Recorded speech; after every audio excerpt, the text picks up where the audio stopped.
I'm Lieutenant Douglas M. Hackett of the Office of Naval Intelligence. This briefing will cover two aspects of the Pueblo incident: the Pueblo seizure and the analysis of the North Korean evidence. The USS Pueblo sailed from Sasebo, Japan on 11 January 1968, according to her own report, which was transmitted on the 23rd of January. And she entered her operating areas, Mars, Venus, and Pluto, on the 12th. Pueblo's mission was to gather data on electronic installations along the east coast of Korea.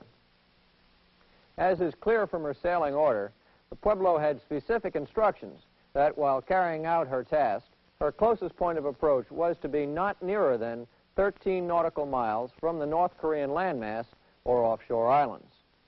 All position reports transmitted by the Pueblo with respect to events on or before the 23rd place her more than 13 nautical miles at sea in strict conformity with her orders. Additionally, the North Korean position reports of the seizure did likewise. The first indication that anything unusual was taking place came sometime after 11:30 a.m. Korean time on the 23rd, when the Pueblo radio operator in operator's chatter transmitted more company and said that he intended to keep his circuit open. This radio circuit was maintained continuously during the incident, and the first formal report of the incident was sent out at approximately 1 p.m. The Pueblo, in describing the incident, said that a North Korean SO-1 class subchaser, pennant number 35, had been encountered at 12 o'clock noon Korean time. As the SO-1 class subchaser approached, Pueblo took a radar fix to verify her position. This position was reported as Pueblo's 12 noon position and put her 15.8 nautical miles from the nearest land, the North Korean island of Ung-do. Subchaser 35 reported her noon position to a shore station, and this was approximately 2 nautical miles from Pueblo and 17.9 nautical miles from that island of Ung-do, 5.9 miles outside the North Korean claimed territorial waters. 10 minutes later, the subchaser identified Pueblo as GER-2. GER-2 is painted on both sides of Pueblo's bow. The subchaser then reported Pueblo's position as 18.3 nautical miles from Ung-do, 6.3 nautical miles outside North Korean claimed territorial waters. During this period, Pueblo was dead in the water conducting a special hydrographic operation called a Nansen cast, which is accomplished by taking simultaneous water temperatures and samples at various predetermined depths. The ship's position must be precise for a Nansen cast in order to make seasonal comparisons with subsequent casts at that same exact position. Pueblo stated in her message that the subchaser had signaled asking Pueblo's nationality, to which the Pueblo responded by hoisting the U.S. ensign and the international signal for hydrographer. The subchaser then signaled, "Heave to or I will fire on you," and the Pueblo responded, "I am in international water." The subchaser continued to circle the Pueblo. This message concluded by indicating that Pueblo intended to remain in the area if possible. This was in accordance with the standing instructions regarding such harassment. The next message from Pueblo, sent just after 1:15 p.m. Korean time, described a rapidly worsening situation. The subchaser had been joined by 3 motor torpedo boats.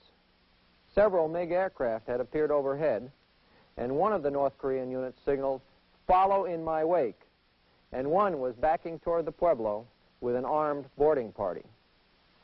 At 1:28 p.m., the Pueblo reported her position, which was 16.0 nautical miles from the nearest land. This was almost the same position she reported 1 hour and 28 minutes earlier at 12 o'clock noon, and is therefore considered consistent with the captain's 12 o'clock noon intentions to remain in the area, if feasible. The first part of Pueblo's 1:15 p.m. message gave the 1 p.m. relative positions of the 4 North Korean vessels laying to 300 yards away from the Pueblo. The message then changed tone, saying, "Motor torpedo boat 604 is backing toward the bow, with armed landing party, attempting to board. Pueblo, all ahead 1/3, right full rudder, departing the area under escort. Intentions, depart the area." The Pueblo sent no more formal messages, But for the next hour and 17 minutes, her radio operator continued to transmit a stream of fragmentary reports, some of which were sent on instructions from the ship's officers. At 1:26 p.m. and 1:28 p.m., the operator transmitted, "They plan to open fire on us now." For the next hour, the North Koreans fired on the Pueblo with both 57mm guns and machine guns. Subsequent reports from the Pueblo and the North Koreans stated that there were 4 wounded aboard, one of whom later died. Pueblo's position, as reported at 1:28 p.m., was 16 miles from Ongdo. Boarding was first mentioned when Pueblo reported at 1:15 p.m. that a boarding party on motor torpedo boat 604 was attempting to board her. At 1:29 p.m., Pueblo reported for the first time, quote, "We are being boarded," unquote, and Pueblo repeated that she was being boarded on 2 subsequent occasions, at 1:30 p.m. and 1:38 p.m. We now know that there were no North Korean personnel aboard the Pueblo until 2:32 p.m., when Pueblo reported, "Have been directed to come to all stop and being boarded at this time. Going off the air now and destroying this gear." This chart is a compilation of all available information on the positions of the units during the seizure. Pueblo's track is shown by this line, and as you can see, it proceeds up from the southeast to a point off Wonsan.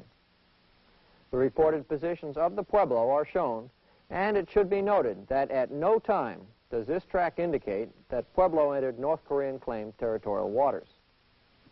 Her closest point of approach to the North Korean landmass or any of the offshore islands was 15.8 nautical miles. This line is the track of the North Korean SO-1 class submarine chaser, which was the principal unit involved in the seizure. Her track, plotted from radio positions reported by the North Koreans themselves, indicates that during the time of the seizure, the closest point of approach to land or offshore islands was 18 nautical miles, and that she went out as far as 27 nautical miles. This line indicates the track followed by the North Korean PT boats, which also participated in the seizure.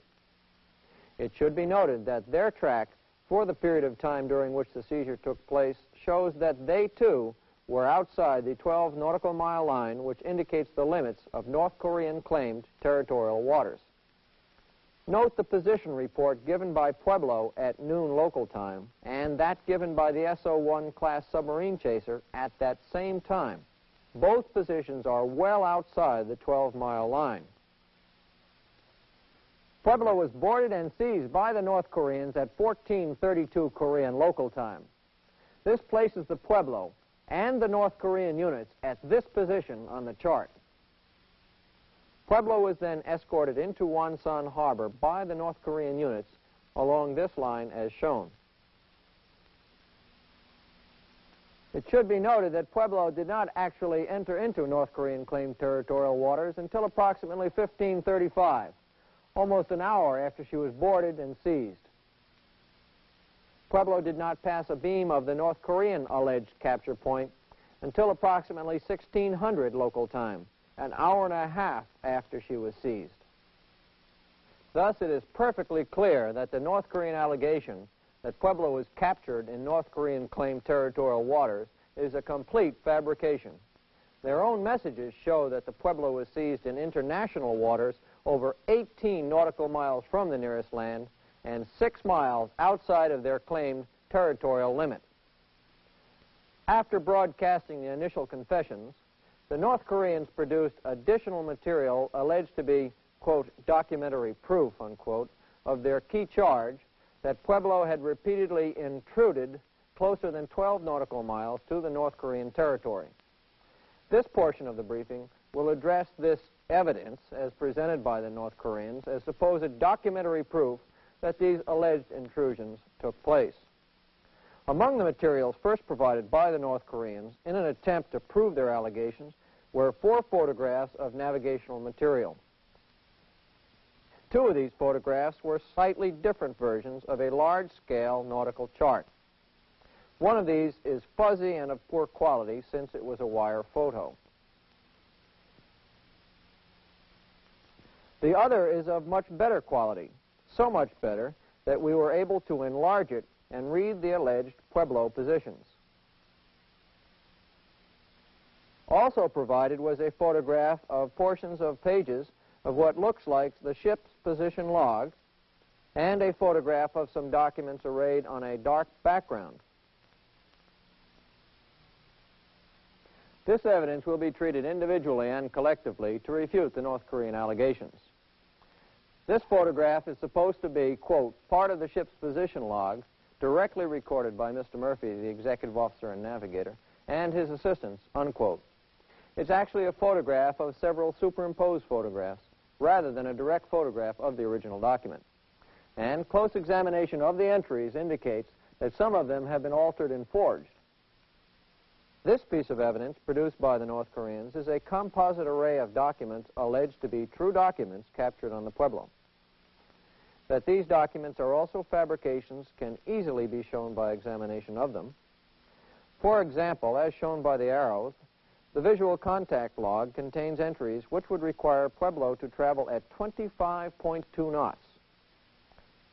And this is twice Pueblo's maximum of approximately 12.5 knots.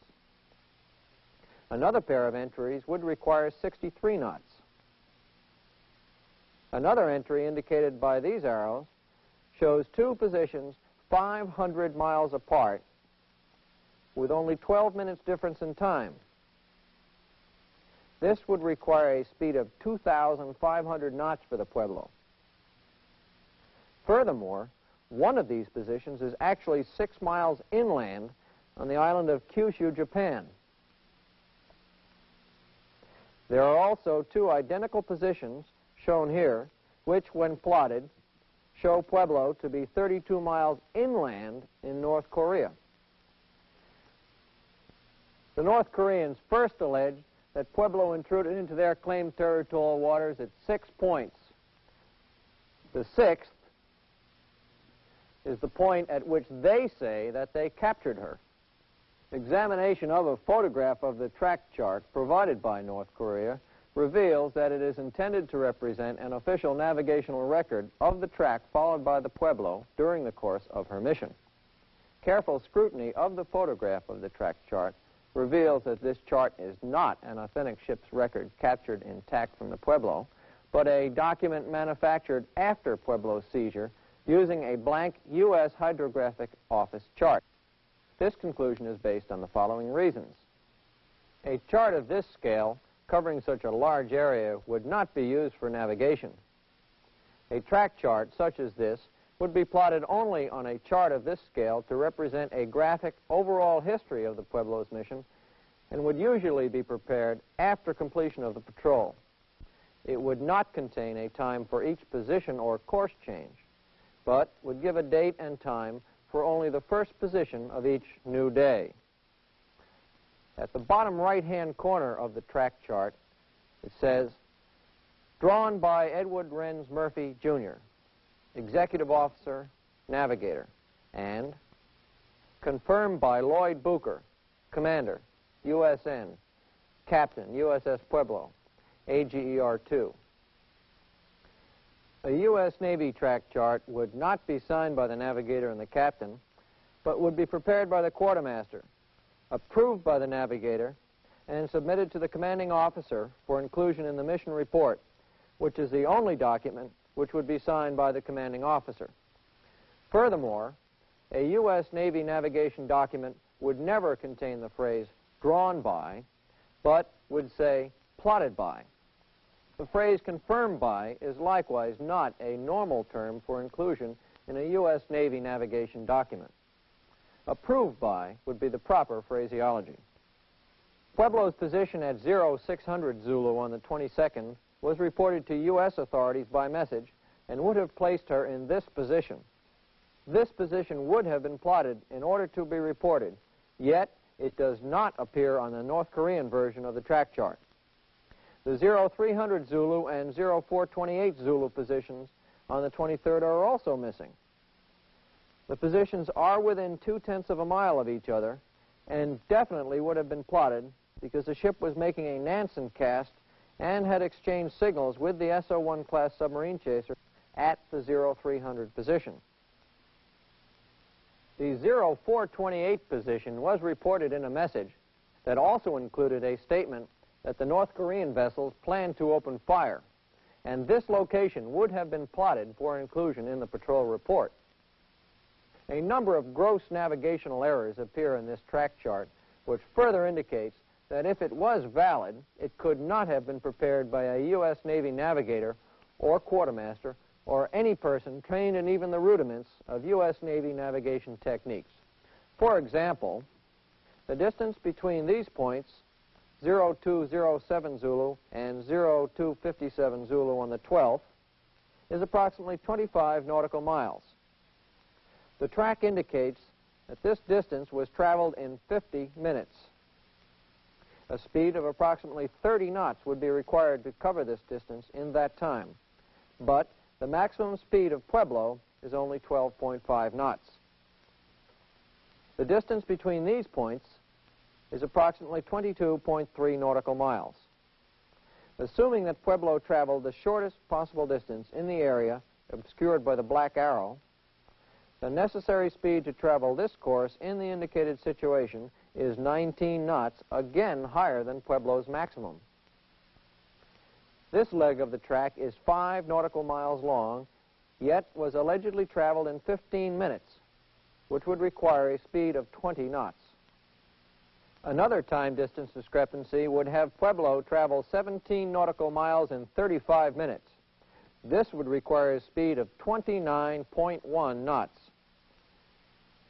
This time-distance discrepancy also contains 2 erroneous positions. The distance traveled between the arrows is 27.8 nautical miles in a time of 30 minutes. This section of the track would have Pueblo sailing at 55.6 knots. Also, 2 positions on the track at 1415 Zulu and 1435 Zulu are out of time sequence since they are located between 1530 Zulu and 1600 Zulu. These errors are further proof that the track chart is not an authentic document. In addition to these navigational errors, analysis of the alleged intrusion points reveals the following. The alleged intrusion point off Orang Dang appears in the track chart and in the position log, but there is a contradiction in the evidence. The track chart alleges an intrusion time of 0845. The position log lists the identical position by latitude and longitude, but the time of alleged intrusion is listed as 0745. Close examination of the entries reveals the probable method by which the intrusion was created. The minutes of latitude and longitude appear to have been altered. The 0745 time is the time that the North Koreans consider to be the official time of alleged intrusion.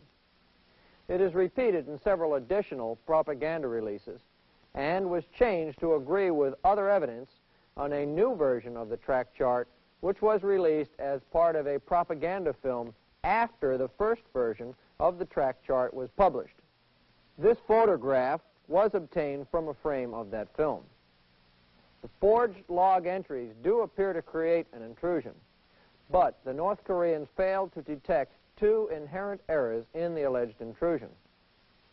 The distance between the 0745 position of alleged intrusion and the 0810 entry is 7.2 nautical miles. In order to cover this distance in the 25 minutes allotted, a speed of 17.3 knots would be required. This exceeds Pueblo's maximum. The entire intrusion is discredited by the fact that the positions progress from 0640 to 0810, then back in time to 0745, then forward again to 1020, an obvious impossibility.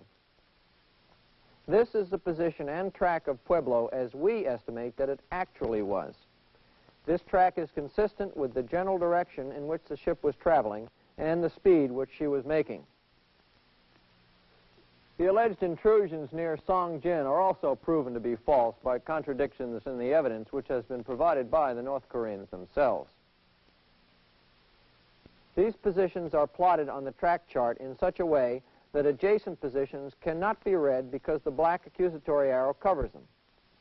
However, a position for Pueblo is shown on the track chart for a time 3 hours and 40 minutes prior to the time of the alleged intrusion, and is shown here by the dot.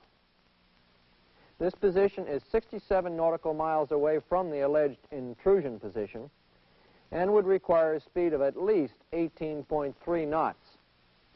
It is interesting to note that the North Koreans did not claim that Pueblo intruded on this course, even though it would go through North Korean claimed territorial waters. If Pueblo went by any other course between the positions, higher speeds than 18.3 knots would have been required in order to travel between the positions in the allotted time, and this is clearly impossible. As shown earlier, the North Koreans also provided a photograph displaying a number of documents supposedly captured on the Pueblo. These supposedly genuine documents contain contradictions which also disprove this alleged intrusion, specifically a page of the visual contact log shown here, which locates Pueblo at a position shown by the dot 33 nautical miles away from the alleged intrusions, only 1 hour and 52 minutes later. This is impossible since a speed of 17.8 knots would be required to reach this position, even if we ignore the other alleged intrusion nearby for the moment. The second alleged intrusion near Songjin is easily disproved in the same manner. The adjacent positions are also obscured by the accusatory arrows, but the same position used before would now give only 45 minutes to cover the 37.2 nautical miles, and this would require a speed of 49.5 knots. The next alleged intrusion is also disproved by contradictions and discrepancies within the evidence presented by the North Koreans themselves. Pueblo is moving in a general southwesterly direction. The North Koreans allege that Pueblo departed from the general track at 1800 and moved north 9 nautical miles, intruding into North Korean claimed territorial waters at the position shown at 1830. This is clearly impossible since Pueblo would have to make a speed of 18 knots to travel these 9 nautical miles in 1/2 hour.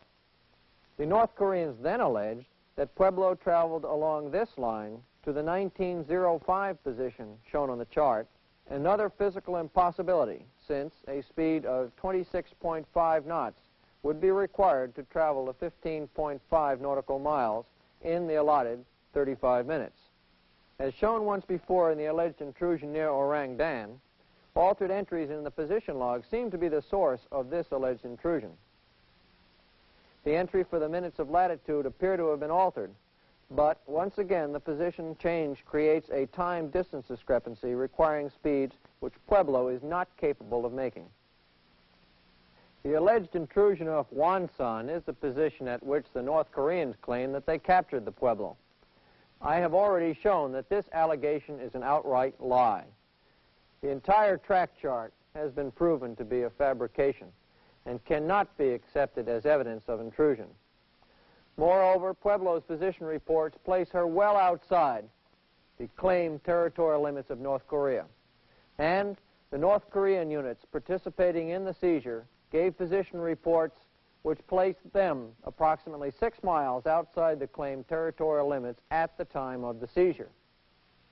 It is obvious that the entire encounter took place well outside the claimed 12-mile line, and that Pueblo did not cross that line until she was escorted across it by the North Korean units, approximately an hour after being seized. Further, Pueblo did not pass a beam of the North Korean alleged capture position until approximately 4:05 p.m. Korean time, which is 1 hour and 33 minutes after the ship had been boarded. Thus, it is apparent that this alleged intrusion is an outright lie. We must backtrack momentarily to the alleged intrusion off Kaltan, which is supported by only one piece of evidence provided by North Korea, the track chart.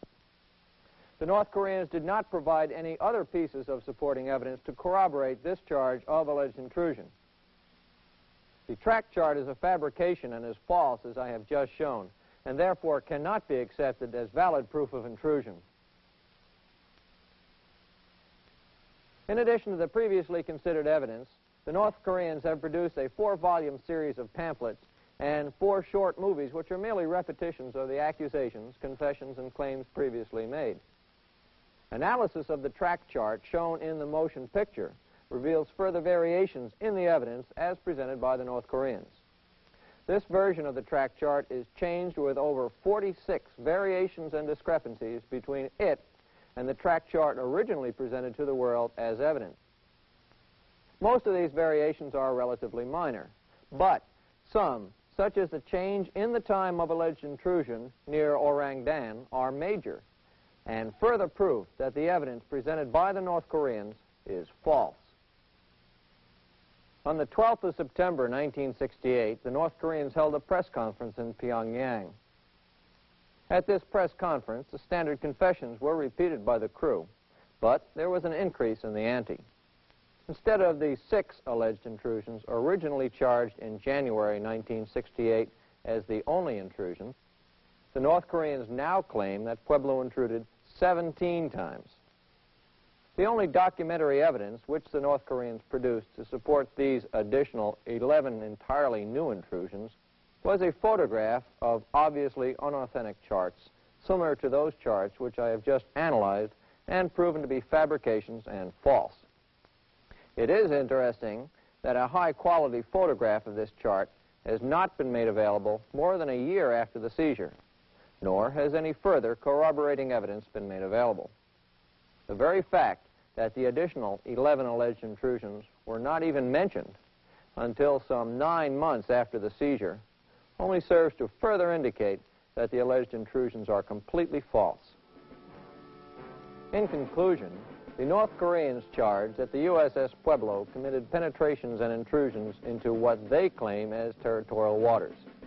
But in the production of their evidence, the North Koreans created so many inconsistencies, discrepancies, and contradictions that they have proved their own allegations to be complete fabrications and entirely false from beginning to end.